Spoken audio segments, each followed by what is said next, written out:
مساء الخير جميعا، حياكم الله. اليوم بسوي وياكم دياي تايلندي مقرمش. بستخدم بقسماط تايلندي. هني انا عندي دياي. بفور الدياي، بحط البهارات كركم فلفل احمر ملح. بنفور الدياي لين ما يستوي تقريبا 70 ل 80%. اذا خواتي هني خلصنا من الدياي، فورت الدياي وخليت الدياي يبرد تماما، والحين براويكم طريقة الخلطة. خلط الطحين بالبابريكا. هني انا عندي بابريكا مجروشة، سواء ما مجروشة ولا مطحونة كل واحد.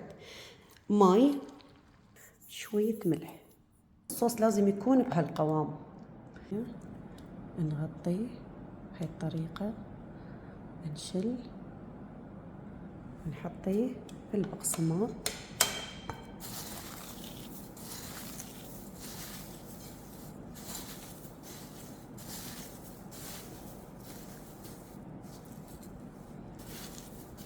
نشل ونحطه هني. وهني بعد ما خلصنا، والحين اهم شيء نحطي هالدياي في الثلاجة اقل شيء 20 دقيقة عشان يتماسك عدل قبل ما اقلي. نقول بسم الله.